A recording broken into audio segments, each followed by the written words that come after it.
Hello, good afternoon, and welcome back to Mike's Cook Along, cooking mince pies with us. Good afternoon, Mike, to you, or good morning still. Hiya, Paul. Well, yes, good morning.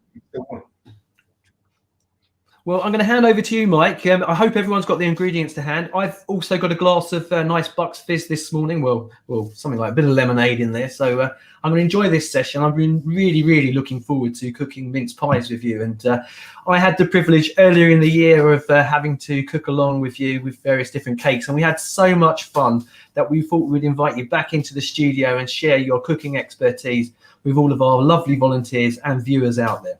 So over to you, Mike. Thanks, Paul. Welcome to my kitchen. Welcome everybody that's watching. If you are cooking along at home, then please do send your photos in to us once you've done them, and you can send them to the info@ccsupport.org.uk. So send those over to us and we'll share those. Paul's going to be cooking along with me, and we're going to be making, I'm going to be making 4 different types of mince pies for you, so you have sort of different ideas to make them in the future anyway. The first thing you really need to do is put your oven on, so that needs to be like 220 Celsius or 200 on a fan, or gas mark 7 if you have that. So Paul, if you haven't done that already, put that on. Okay, it's on. Yeah, already prepared. And what you really need to do, and what I'm going to do is going to just pop you down like this so you can see what I'm doing. I've got a tray already prepared, so you just put a bit of butter in the tray, and then you put a bit of flour in there, and that just helps it stop sticking. Although you've probably got a non-stick pan, you should be able to put that in as well and make it doesn't stick to the pan as well. Hopefully Paul's able to do that. Just bear with me, Mike. I'm gonna I need to butter up and cut out some pieces of pastry to go into my tin, so I'm a little bit behind you, and I imagine some of the people that are watching are probably in the same position as what I am. So I'm just going to put some butter into each of the tin. How many are we cooking? 12? So I'm about 12. So you usually have a tray of 12. So hopefully this will make 12. And you can have pre-bought pastry. You can have puff pastry. You can have short crust sweetened pastry. You can make the pastry if you want to, and we can send that out to you, but it pretty much is plain flour, unsalted butter. You breadcrumb that, you add some sugar, and then you add an egg, and you bind it all together, and it comes to a paste, and then you let that rest for about 15 minutes in the fridge. So I've got the pastry already rolled out on the table, and then I've got a cutter that is just bigger than the actual mince pie that it's going to go into, and I literally just cut them out with that one. So, and then just literally place them into the tray and push it down gently so it just fits into the tray slightly. How are you doing, Paul? Are you getting? So I'm just going to improvise because I don't have a pastry cutter, so I'm going to use a glass to cut my. I wouldn't recommend this at home, so just in case there's any young people watching. So, did you make your pastry yourself? Can I ask, Mike? Sorry to interrupt you. So, I didn't make this today. Right. So it's okay to buy a pre-bought one like what I've also. Yeah. But I imagine that some people that are watching have made theirs in advance. So good on them. So I'm going to cut mine out now whilst you're. So can you see that? So I've placed them all into the tray. Ooh, I think one's a bit small. I'm going to move on to the mince meat. So you can make your own mince meat as well, or you can obviously pre-buy them. And mince meat, the basis of a mince meat is raisins, currants, put a little bit of brandy in there. Sometimes you will soak those for a few hours and then take the brandy out left over. Some lemon juice, some lemon zest, shredded suet. You don't have to use shredded suet. Dark brown sugar, chopped mixed peel, and then some nutmeg and some Bramley apples. But you can vary the sort of mixture with the different types of fruits and things. So there's mine there. And what we're going to do, we're going to have basically 4 different flavors. So the first flavour that I'm going to add to this one is almond and amaretto. I've got some amaretto. Oh, that looks lovely. And you just put as much in as you want to, really. It's potentially going to burn off in the cooking process anyway. And I've got some chopped up almonds as well. So I'm just going to whack those in there as well. And just give that a stir. So that's one flavour. So hopefully people at home probably will have some of those ingredients. You can like change the amaretto for maybe almond essence if you don't drink. The next one, how you doing, Paul? Yeah, it's good. Well, I've done 4. I'm going to run out of pastry, so I've only done 4. So I'm going to keep the rest ready for my lattice work later on because I was watching the chefs on Saturday on cooking their mince pies and doing lattice work. So I'm intrigued to learn a little bit more about that. So the next one I'm going to do, the next mincemeat filling is going to be honey and nuts. So I use a spoon for that. So I've got just like a spoonful of honey, and I've got some random chopped nuts, basically walnuts, pistachios, any sort of nuts you really like, and that will just give a nice sweetness and a more nutty flavour in that one. What flavour are you going to do, Paul? Well, I'm going to cook Marks and Spencer's mincemeat. Always the best, you see. So, unfortunately, I'm not going to put any flavours in. I do have some gin. Can I put gin into it? You could put gin into it and it gives like a bit of flavour. Well, I may put a spoonful in. The next one I'm going to do is a few years now, really, salted caramel. So you can make your own caramel and you can buy salted caramel now as well. So I'm just going to put a spoonful of that into there. Just mix that up. To make your own, you literally just use double cream, sugar, and a bit of salt, and then you just bring that to a boil until it makes like a thick sauce. So that will give, everyone who loves that salty caramel flavour at the moment.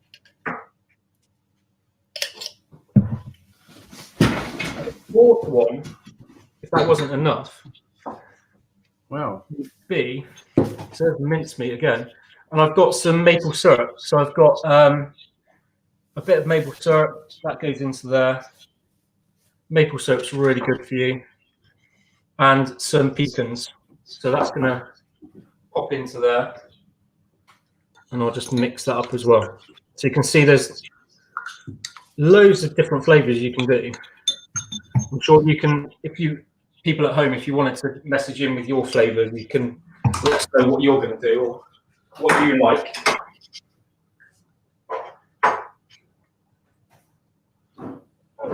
So, how you doing, Paul? Where are you up to? Well, I'm waiting to spoon my mixture into my cases, but I just thought I'd wait for you to do the different flavors. They look absolutely amazing. I mean, with the nuts and the maple syrup. So I mean, it's very traditional this time of year to have mince pies, and I like to eat lots of them when I go to various events. So because there's not many people coming over my house today, I can get to eat all of the pies that I make today. So this is the almond mixture, and with this one, we're going to put some frangipane on top. So I'm not going to put too much in the bottom because the frangipane is going to be going on top of it, and you don't want it spilling out because it has to expand. So I'll put a tiny bit in the bottom of that one. So how much do we put in the case? Is it to the top of it, or just sort of halfway? Or yeah, if you're doing just a normal topping, so a normal pastry topping, I would put in about that much. You can see that's a dessert spoon, so just under a dessert spoon. If you put in too much, it can spill out. So you kind of just want to put in that much, if you can see that on the screen.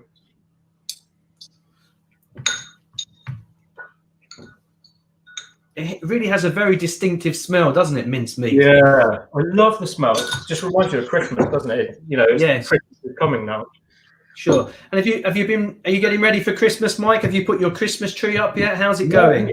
Well, we actually put it up in November because we with lockdown and everything, we were getting a bit down and stuff. So we thought, let's cheer ourselves up. So 2 weeks ago, we put our Christmas tree up. Super. And we had Christmas Day as well. So we had turkey and all the trimmings and everything. We had our advent calendar came from Santa that day. Wow. We had presents as well. So you get 2 lots of presents then this year. Once at your first Christmas Day, and now you're going to have one looking forward to on the 25th. Yeah. So well, that's really good. So it sounds like you had a really good time at home and really put the tree up and the decorations and also some presents there. You got a Christmas tree as well, haven't you? Yes, I put that up last night because I was obviously looking forward to the Christmas quiz tomorrow. But you often see on social media now, everyone's been putting up their trees. But we have a birthday in my household, which just at the end of November. So I had to wait for that to go and then put the tree up because I didn't want to spoil the celebrations. So, yes, so the tree's up now. We've got another spare tree to go in a different room. So we're just going to put that up in the next couple of weeks. And then onto the presents. But I haven't started my Christmas shopping. Have you done most of your Christmas shopping yet? I have pretty much finished. So you're pretty organised, aren't you? Yeah, trying to be, trying to be. Yes. So there they are. So they're filled. Well, they look amazing. So that's good. And so a basic topping. So you basically get a cutter that's the same size as the top, and then you cut out the lid. Turn it that way. So then, if you start doing that, Paul, if you're doing lids, just I've done one. So do I need to make it any thinner or just the same? No, same as the same thing. And then I sort of crimp it with my thumb and both thumbs, really. Okay. And, can I ask a question, Mike? Do you put egg to seal it, or you just put it straight on top? We'll come to that. So it gives it a nice golden colour. Right. So just put it on without any egg. So I'm just going to do my first one. So, I don't tend to put any egg on the pastry because it should seal itself anyway if you crimp it like that. I'm just going to try to crimp myself. So just using your sort of thumbs gently together. Like that? So that's one done. I put too much mixture in, that's why it's coming out. But and what I'm going to put a lid on 2 of the stalks. At the end, I'm icing. What's going on, Paul? I'm giggling because I've just eaten some of the mincemeat filling, and it's really sweet, and it makes my mouth tingle. So that's why I started to giggle at it. So, wow, it's got a nice kick to it. Christmas in my mouth. I've done 2 lids. Right. Okay. I'm going to do another lid. One of them at the end, when it's cooled down, I'm going to put some icing topping on there, and we can do that. What I've got here is frangipane. So frangipane's, most people have heard of frangipane. I love this flavour, almond flavour. Can you just, sorry, Mike, can you just say what frangipane is in terms of what it's made up of, or is it almonds or the Bakewell tart? So it's the same mixture you put on a Bakewell tart. But it's basically butter and sugar together. So you soften the butter and then you mix the sugar with it, and you make it as frothy as you can, like frothy and light, and it will become this white colour instead of like the yellow that butter starts off as.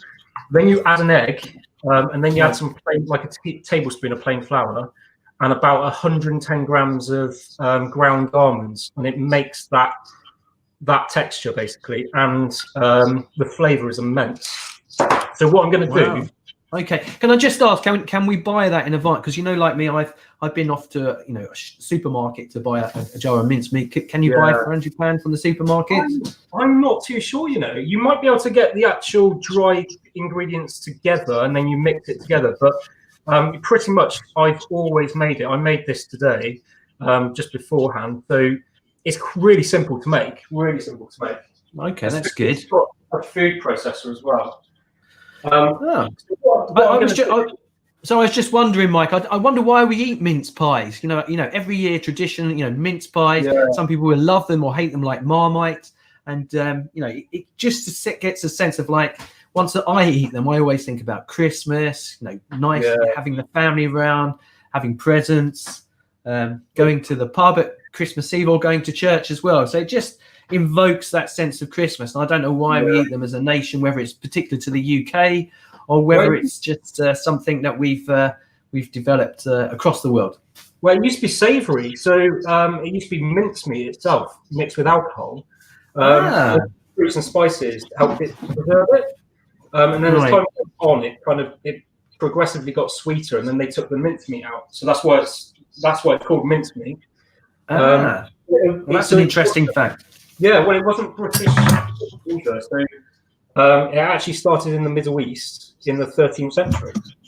And then European crusaders returning to their homelands brought the recipe that included meats, fruits, and spices. So that's how it got here.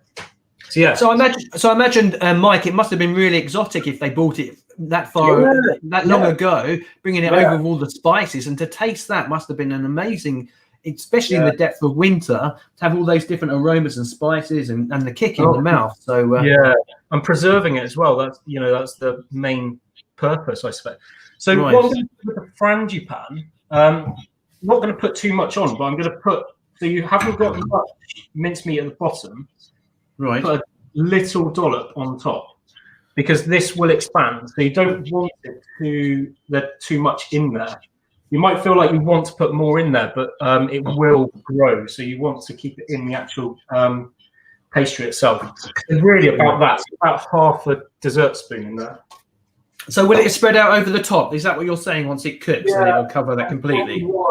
And slightly rise as well, so you have like a bit of a sort of different topping, really. Yes. This is the technical part. So if you're used to the technical on Bake Off, then we can do a bit of technical for the. So I'm going to do like a lattice work on top. Hopefully you can see that. If you could just do it very slowly, because I'm going to join in, and I'm sure other people that are watching wouldn't take your expertise. So just talk us through very slowly. There's different techniques to do it, and I like to actually using the same cutter, cut out the circle that you're going to use basically to go on top, and then get a knife. So have you got a knife? Yeah, I've got a knife. Yeah, that's good. And then decide on how thick you want to go. I would say not too thick, but not too thin. About half a centimetre potentially, and do some thin strips. So it's thin strips. Yeah, you may need another strip from the other pastry that you've got left over. Okay. But then start on one. Sorry, Mike. How many strips? I know it sounds a bit silly, but I'm just. There's 1, 2, 3, 4, 5 on this. 5. So I've done 5 as well. So that's good. So I'm just going to cut my other ones.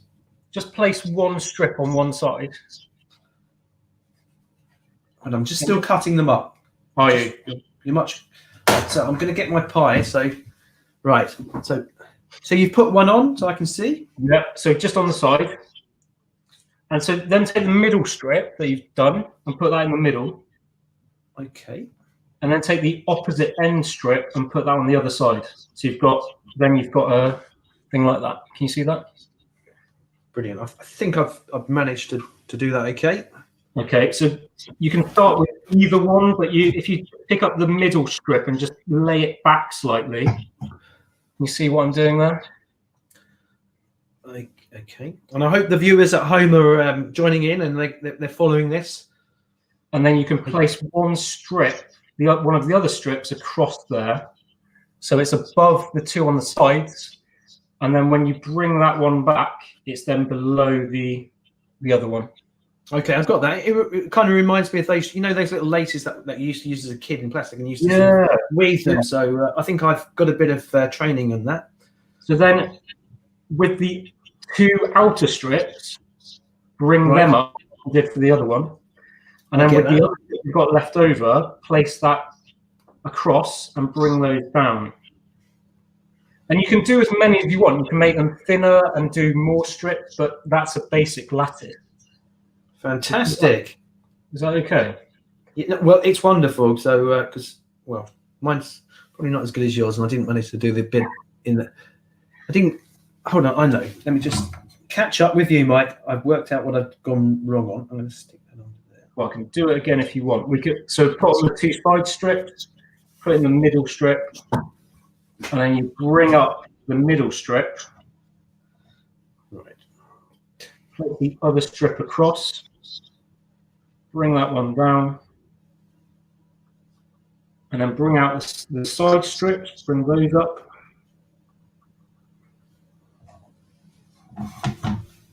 Put the other one across, and then bring those down. Now I'm quickly going to do the other one. So hopefully people at home are able to cook along with us. And like I said at the start, if you want to send your photos in afterwards, or even while you're going, then do send them to info@ccsupport.org.uk.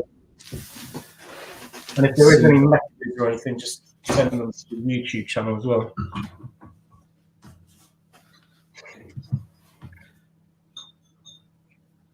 Are we doing any other types of tops? I think that's it. And at the end, I will, when they're cool, I'll put one that's got some icing on as well. So you'll have different, you can put anything on top really. Okay. Just crimp marzipan on top if you like marzipan. You can even put balls of marzipan into the filling if you want to as well. That's another technique. Wow. Okay. There we go. So whereabouts in the country are you, if you just want to say to our I'm in beautiful Somerset, so I'm in Southwest, and I cover the Southwest for CCSS. So cover 4 ports at the moment: Exeter, Truro, Bournemouth, and Flaxbourton. So yeah, beautiful Southwest really, cider country. Wonderful. Oh, I was just about to ask. Well, what are you known for in the south? So it's cider and anything else up there? Cider, pork. I'm trying to think. Glastonbury. So Glastonbury's not too far from me. Oh, wonderful. Festival is, but also the place where it's quite. There's a lot of amazing culture around there. And if you're ever in Somerset, always go to Glastonbury just to experience the high street. Really, absolutely amazing. That's fantastic information. Yeah. So what I'm going to do is put some flaked almonds on top of the frangipan. So just to show that you can do different things, really. But they will crisp up slightly on top and go a little bit brown and get a nice little texture. The other thing, as Paul mentioned, we're going to pop some egg on top. So what I've got is an egg beaten. How far are you, Paul? I just want to. Well, I need to get an egg. So I'm following you. I've done 5 pies so far. I'm sort of catching up. So Right. mince pies. Here we go. I've got a nice blue egg. You know, in Marks and Spencer, you can pick the different ones. So I often will choose different ones. These are really nice. So I've got a nice local egg. We get delivered every Saturday from one of our local egg farms. So that's nice and orange. It's amazing today. So yeah, liberally just brush it over the top. Okay, I need to find a brush. I have one here. And what you can do, if you have time, you can once you've egg washed them, you can put them in the fridge, let them slightly dry, and then you can egg wash again, and it just makes it a slightly more golden topping, basically. That's what all the chefs kind of do that you may not realise. Sometimes they have three brushes of the egg, but we don't have time for that. I'm just going to squeeze out one more pie because I've got a bit of spare pastry. I wasn't too sure how much to use for the top. So, I do apologise for not having cutters to the viewers at home. So, but please don't use a glass to cut your pastry. Use an appropriate cutter. I'm just going to put my last one in. You could use cups or anything that's round, really. But and then what I'm going to do is just sprinkle a bit of caster sugar over the top, as much as you want, really. That just help it go crispy and a bit more sweetness. So can I ask, Mike, why do you put the caster sugar on now? Why don't you put it on at the end after the cooking process? You can do as well, but this so the oven will make it crystallise, really, like a creme brulee does. It will just give it a nice topping. Right. I don't bother putting it on top of the frangipan. Right. I'm just brushing the egg on my mince pies now. Great. So that is it. Mine are ready. Okay. Can I put it in the oven now then? Yeah. So So like I said, 200 fans, so mine's 200. They go in there for 15 to 20 minutes. I did about 16 minutes, so it all depends on your oven. Some ovens are quicker than others. But yeah, make it for about 15 to 20 minutes, and they should be sort of golden, crisp, and no soggy bottoms. That's a good point. No soggy bottoms. Yeah. Well, thank you for that, Mike. That's okay. What I'm going to do now is actually I've got some that are just finishing off because obviously everyone at home is still cooking theirs. But here are mine that I prepared earlier, as I said on Blue Peter. So there they are. Wow. Frangipane. You've got the salted caramel. You've got the lattice work on there that I did. They look very tasty, Mike. The frangipane look beautiful. Thank you.